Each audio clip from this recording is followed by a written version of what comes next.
In a few days, we'll be sitting around the Seder table. And just after we come back from the services, we'll lock the door. Our guests will be around the table. And we will lift the plate, the matzot, and we say, Al-Rahmanya. This is the bread of poverty. De'achlu avatana be'ar'ad Mitzrayim, which our forefathers ate in Egypt. Whoever wants to partake, join us. Hashata Avdin. This year, as we stand here around the table, we are slaves. Shana Haba Bnei Chorin. Next year, we're going to be free. It seems a little difficult to understand this type of statement. First of all, how courageous you are to invite everyone once you're already in the house. Should have banged on the table, made an announcement in the synagogue. Whoever doesn't have a place to eat, come to us. But you don't do it then. You do it at the Seder table. Besides that, you say at the table, Hashata, now we are slaves. So what exactly are you celebrating? Aren't you celebrating the holiday Hag HaCherut, Zman Cherutenu, the time of our freedom?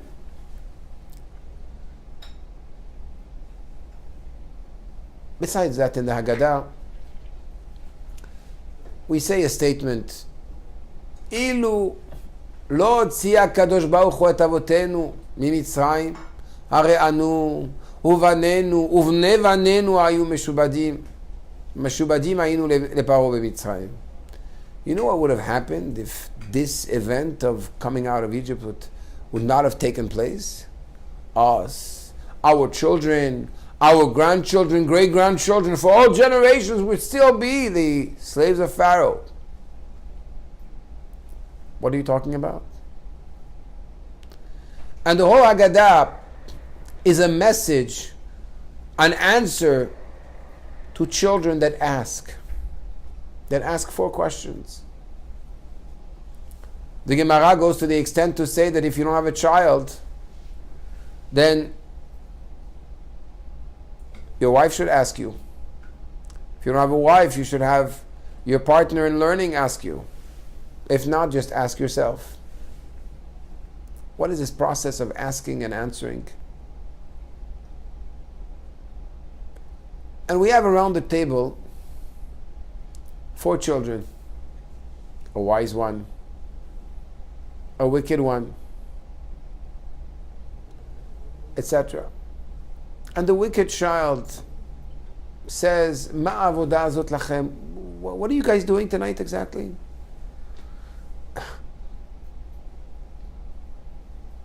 The Haggadah says, Lachem velo lo. He excluded himself.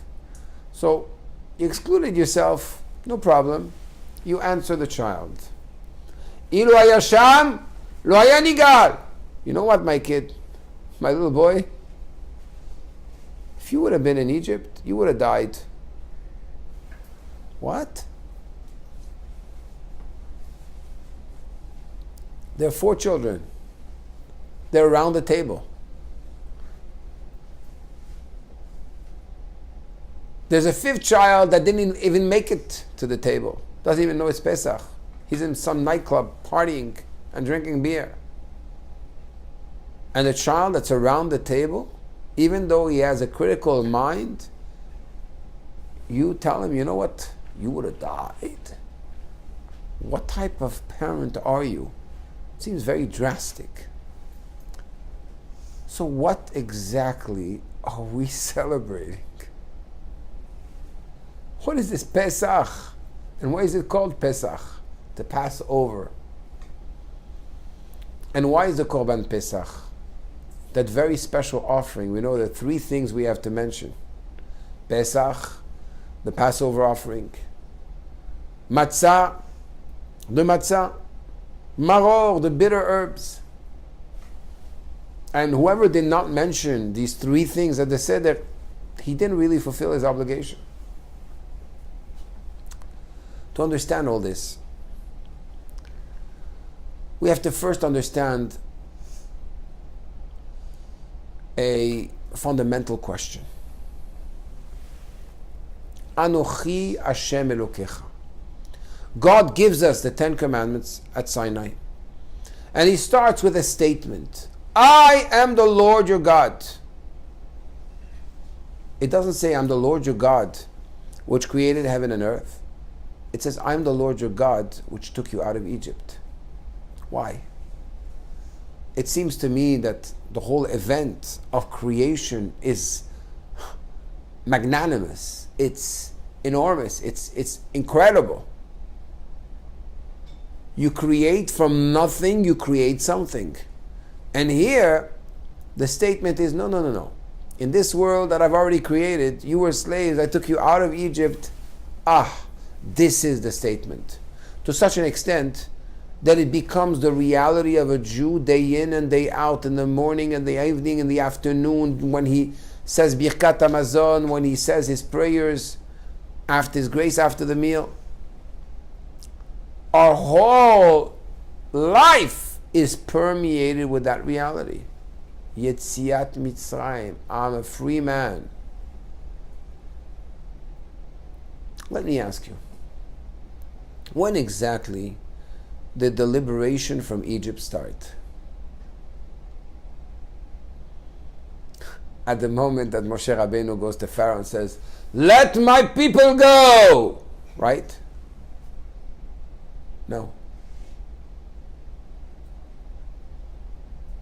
It all started much before that. It started with the event of Moshe Rabbeinu having to escape to Midian. Moshe Rabbeinu escapes to Midian because an Egyptian man wants to kill him. Pharaoh wants to kill him. He just got accused of killing an Egyptian man. And actually, the Midrash says something incredible, teaching us a tremendous lesson on Akarat Tov, on how to recognize those who have done good for us. When Tzipporah, the daughter of Yitro, goes back home early, her father says, what happened? Oh, Ish Mitzri tzilanu miyad haroim, an Egyptian man saved us from the shepherds. An Egyptian man? Was Moses an Egyptian man? He was a Jewish man. What was Moshe Rabbeinu exactly saying? So the Midrash tells us that there was once a man that had gotten bitten by a snake. And as soon as he got bitten by a snake, he ran to the river, and as he was putting his foot in the cold river, he saw a man that was drowning. He saw that man drowning. He took him and saved him. You can imagine how thankful the person was and said, thank you for saving my life. He said, it wasn't me, it was the snake. If the snake would not have bit me, I would not be by the water and I would not be here to save you. I saved you from the shepherds. Ish Mitzri, it's that Egyptian that wanted to kill me that got me to be here at the right time, in the right place to save you. Yitro, the Ma'or Vashemesh teaches us, Aya Ro'eh. He was a shepherd. Out of all great jobs you could have, titles you could have, a shepherd. You can't have anything better than becoming a shepherd. So the Ma'or Vashemesh explains, a shepherd because Avraham was a shepherd, Yitzhak, Yaakov, the 12 tribes were shepherds. Moshe Rabbeinu was a shepherd. David HaMelech was a shepherd. Why? Because a shepherd has the capacity to be able to have a free mind, to think about the greatness of God. Yegia kapecha ki tochel ashchecha v'tov lach. When your work is the work of the hands and your mind is free to contemplate on the greatness of Hashem, at that moment, you are somebody which is free. So what happened? Moshe Rabbeinu saw what others were too busy to see. He saw a bush burning without being consumed. And according to some opinions, it was 7 days that it was burning without being consumed. It seemed that everybody was too consumed to see the unconsumed bush. And therefore, Moshe Rabbeinu approached the bush. And he looked. He stepped back. And he started asking himself questions. And at that moment,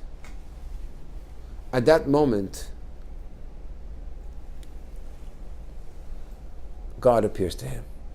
Moshe, what's happening? Shal ne'alecha me'al raglecha. Take off your shoes. What? Hello? I'm meeting God for the first time. Take off your shoes. Ki, the earth you're trampling upon, admat kodeshi, it's a holy land. Moshe Rabbeinu was wondering, a bush of thorns. A bush of thorns is not like a big tree representing the tzaddikim, the holy rabbis that contemplate on the greatness of God. It represents the simple Jew that's caught up in his thorns, in his daily life. He was wondering, 1 second, how is it possible that a simple Jew can experience such a lofty, such a fire? Belibo shel esh. The heart of the fire is burning in him, a love for God. Take off your shoes. The purpose of shoes is to make your feet insensitive. You can walk on the ground without feeling the stones and the sharpness of what's under your feet. You want to be able to understand the Jew, you're going to have to become sensitive. You're going to have to go to a much deeper level. And at that moment, God tells him, you have been chosen. You've been chosen to liberate my people. So if you ask me, when did the liberation start? The liberation started at that moment. It started at the moment that one was able to disconnect himself from his physicality, pay attention, stop, think, contemplate, meditate, and say, what is happening? Start a process of deep thought. Unfortunately, in our generation, that process doesn't happen too much. We're too caught up. And because it starts with a question, all the process of redemption starts with a question. What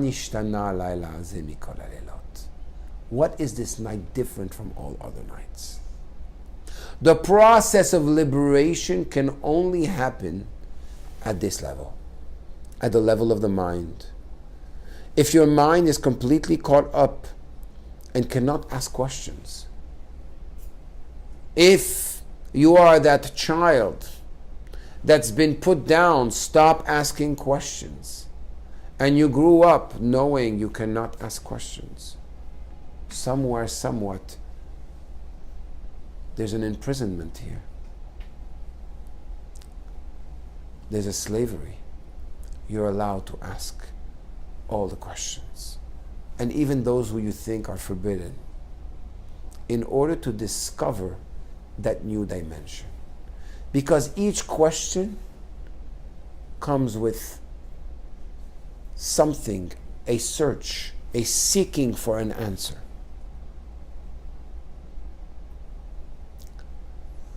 At the moment that Moshe Rabbeinu speaks about the Jewish people, God tells him, how dare you speak about my children like this?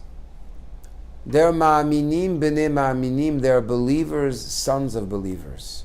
Put your hand inside your shirt by your chest.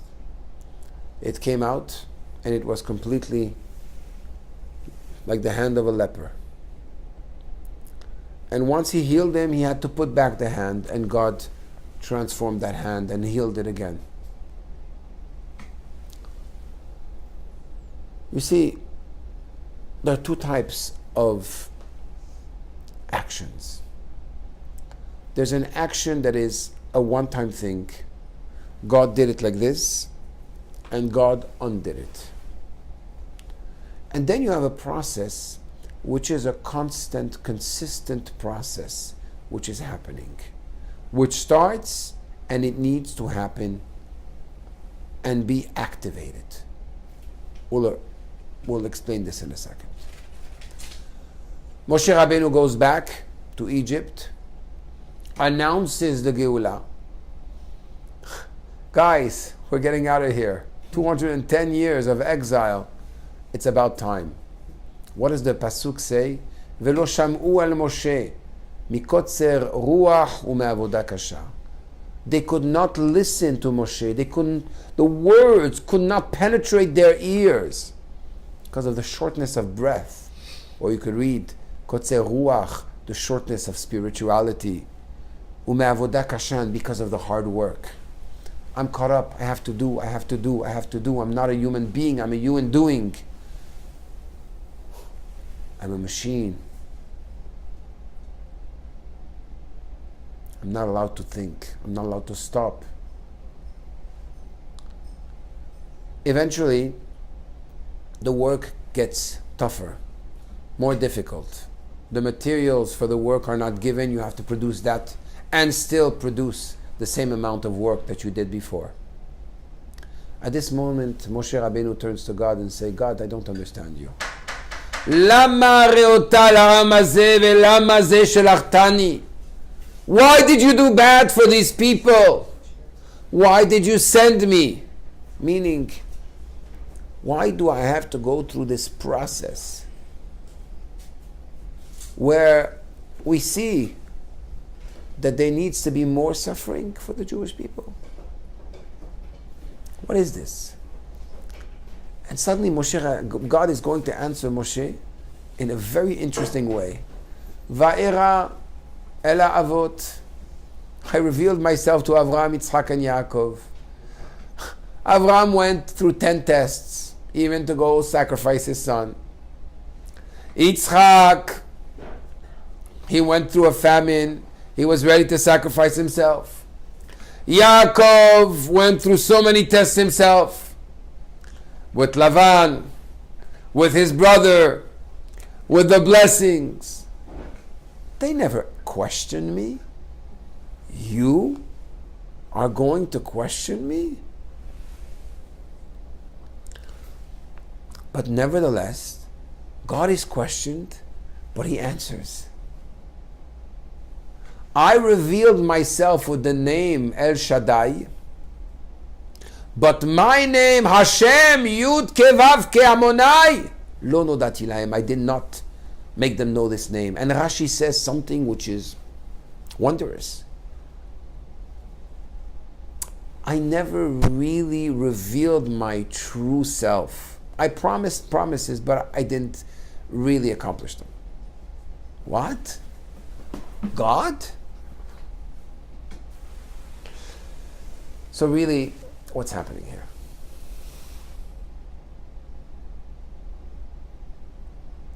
There are different levels of revelation of God. Of course, God kept his promises. But the name that was used and revealed in the world was a name which only affected the supernal levels. At a spiritual level, God kept all His promises. But the truth of God is when that revelation comes down here in the world. That's the truth of God. And that's why Moshe Rabbeinu was so upset when he says, one second, I will go to the Jewish people. You're sending me to be the emissary to liberate them. They'll ask me, what's his name? Who sent you exactly? What should I tell them? Well, God says, you know what? Tell them that I'll be with them in the next exile as well. Hello? Aren't you taking us out of this? How can I talk to them about a new exile if...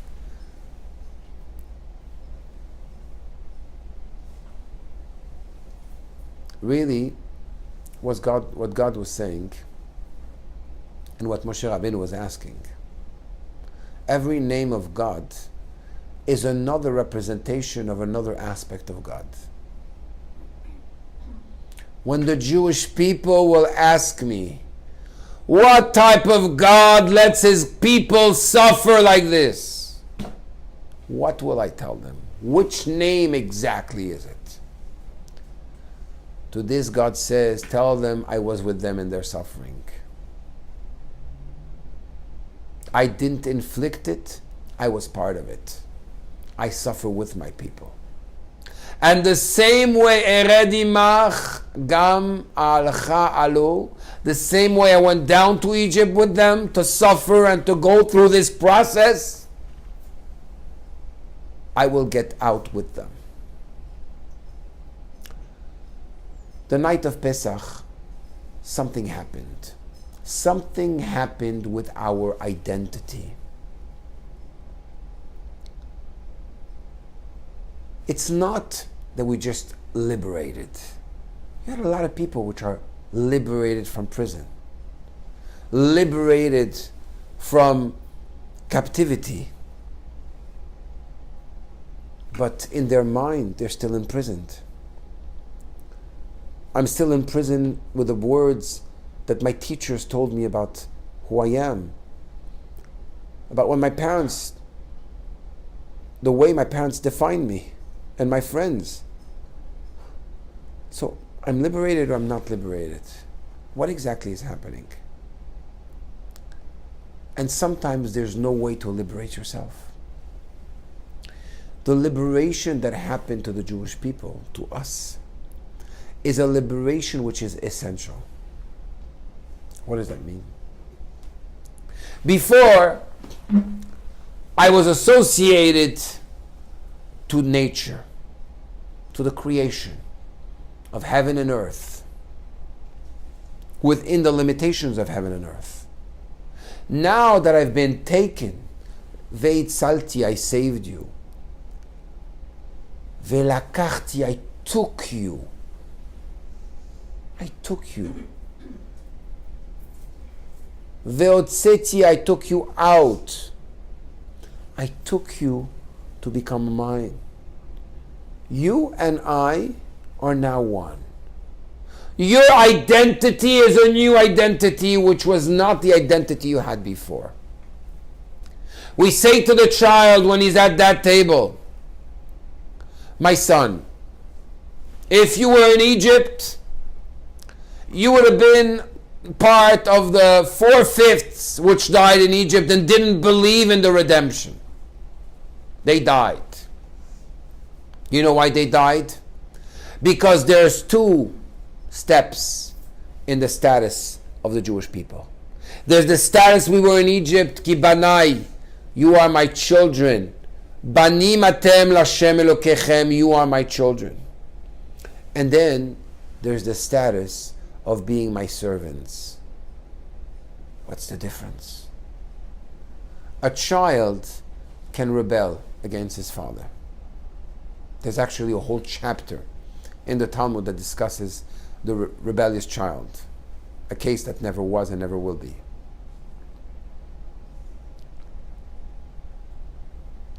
If I say you're not my father, I cannot act as a father. because you don't even recognize me as your father. And therefore, the moment you say, I don't believe in your father, you're not my father. Well, when I take you out, I'm going to take out all those who consider themselves my children. After the giving of the Torah, something else happened. I now suddenly, God brought the Torah down and said, you are my people. Velakachti etchem. You are my people. Ki li bnei Israel avadim avadayim. You are my servants. And a servant and a master are one. Not only that, our sages teach us the one that acquires a servant actually acquires a master, because you have to take care of the servant. They're so attached, it's impossible to detach them. Mashe kana eved kana rabo. What the servant acquires automatically, the servant is an extension of the master. So what we're saying to the child is, my child, why have a bad attitude? Ilu hayasham, over there! Your attitude would have paid off. You would have died. But now, Hashem is taking every single one of us out of exile, because we're now the servants of God. From the moment the Torah was given, we all have a part in the living God. The essence of God dwells in every single one of us. And therefore, why this attitude? So we're actually saying something positive. Because it's true, if we would not have been taken out of Egypt, we would still be slaves. What does it mean, slaves? We would be essentially slaves. You have a person that is indeed a slave, and you take him out, you bring him to another master, he is still a slave. But here what God did is change our identity. We suddenly became associated to Hashem, Yud Ke Vav Ke, the one, the name of Ammonai that represents the essence of God, which is above all physical limitations. And therefore, I'm not the Lord your God which took you, that created heaven and earth. I'm the Lord your God which now made you a part of me. Made your identity one which is subliminal, which is above all types of suffering and all types of slaveries. And therefore now, it's true, you look at a Jewish slave and you look at somebody else. The Jewish slave is externally enslaved, but internally he's a free person because he's connected to the essence. You see, freedom is a state of mind, is a deep, quintessential state. And that's the secret of our existence. The secret of our existence, the fact that we are here today, while all those who enslaved us, all the holocausts, all the persecutions, the fact that we still exist, and that a Jew is ready and willing to give his life for God, above everything, that is true freedom. Who is free? The one that was in the USSR 60, 70 years ago, was not allowed to keep his Judaism, and went out, taught Judaism, got caught, got shot to death, and he knew it would happen to him, and he still did it? Or is the person that's in America and able to do everything he can and everything he wants and does nothing? Who is free? Freedom is not a place on the map, it's a state of being. That's why even a Jew which went away, in 1 second, can come back. It's not that he's repenting, he's just returning to his true freedom, his true identity. Alachmania. This is the bread that we ate in Egypt. What Egypt are we talking about?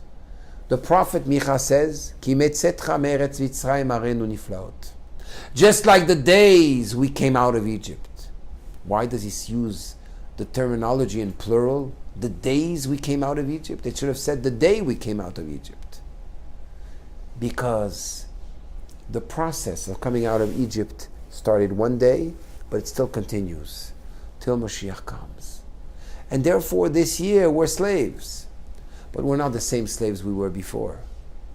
Every person every Jew in his process, as a process of revealing, making that level of consciousness, of inner essential freedom, making it more his reality in a conscious way, in an emotional way, in a physical way, in every possible way expressed.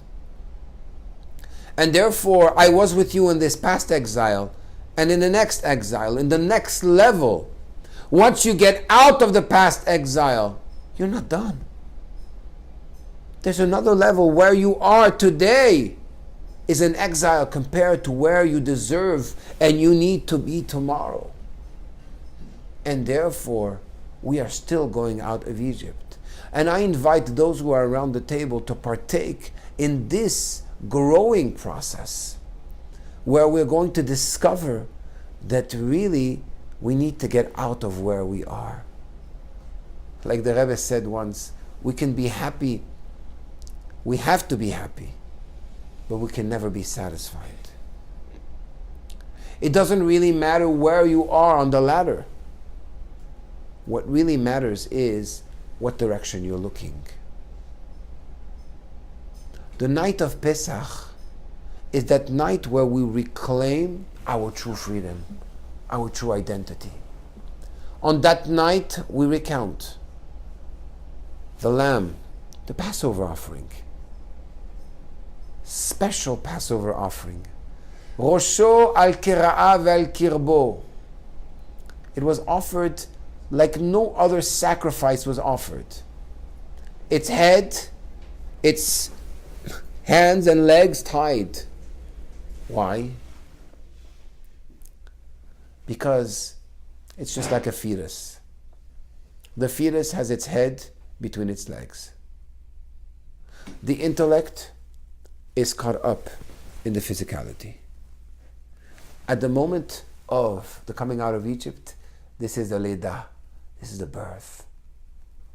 A birthing process, a new level of consciousness, where suddenly the mind is able to be over the heart, and the heart dominates the actions of a person. And that's why it says in Chassidut and Kabbalah that we say this blessing every morning, Zokef kefufim, that erect those who are crunched up. Why? Because we need to put ourselves in that position where the mind is able to control the heart. We're able to take over the imprisonment of the heart. And the Alter Rebbe tells us there's a very big secret on how to do that. And that is in our mouth. Da'aga belev ish yashchena. Shlomo HaMelech says that when you have a worry in the heart, you should express it. You should bring it down. What does it mean, bring it down? Practically speaking, this means that your mind needs to be able to overflow the heart, the worry of the heart, the pain of the heart with a ta'anug, a pleasure, something which is higher than the mind. And that's why on the night of Pesach we say at the Agadah, even though we're all wise, kulanu chachamim, we all have understanding, kulanu nevonim, we all have da'at, we all have knowledge, kulanu yod'im et haTorah, mitzvah alenu lesaper b'tziat Mitzrayim. It's a mitzvah for us to speak about the coming out of Egypt. Why? Because it's true. What is a mouth? A mouthpiece is nothing. It doesn't have an intellect of itself. It doesn't have a heart and emotion of itself. It's just a recipient to higher levels, intellect and emotion. But there's a concept that the mouth is called malchut. The mouth is royalty. And royalty is attached to the crown. And the crown is above the head. So once you start speaking, you draw down new ideas. You put in order the ideas you already have. You refresh your heart with a new type of spiritual power. And suddenly you are freed. Pe, the mouth, sach, speaks. And when pe, sach, when the mouth speaks, at this moment, you are liberated. And therefore the whole process is manishtana lailaze. I ask a question. I take the time to think. I take the time to make an order. I take the time to understand that the true reality of God is not one which is spiritual, aloof, separated somewhere in heaven, but it's actually a reality that comes and permeates this reality. I could not make myself known to you, to the world, through this name. I need to use my name, Yud Ke Vav Ke Amonai. And this is the name that Moshe Rabbeinu is going to reveal to Egypt. And you'll see. And that's why the Kli Yakar explains that Rabbi Yehuda Yonoten Baem Simanim, Rabbi Yehuda gave us a way to categorize the different plagues. Datzach, the 3 first ones. Adash, the 3 next ones. Be'achav, the 4 last ones. Because each one is another type of revelation of God. As you go, you increase in the way that Hashem's hand is more revealed. Coming out of Egypt is a process that we need to experience. We need to live it. It means that we need to take our true identity, that we are kings, and not forget who we are. Not only not forget who we are, remind ourselves that we were just caught up and now we're liberated. Once you're liberated, that's it. Once, Baruch Hashem, thank God we're healthy, we learned to not walk like a baby walks on 4, but to walk upright. There's no going back. You might be on the floor, you might be tied down to the ground, but that ability to stand upright is who you are as a human, as a Jew. And therefore it's true, we were avadim, we were slaves, but our true identity is that we're free. And on the night of Pesach, through everything that we do at the Seder, the reclining, the drinking, the wine, the talking, and the understanding, as the Gemara says, miyagon lesimcha, matchilim begnai umesayimim beshvach. We need to start with the negative, where we came from, what we went through, and then we need to appreciate, wow, this is amazing. I'm a free person. We all have our own personal story.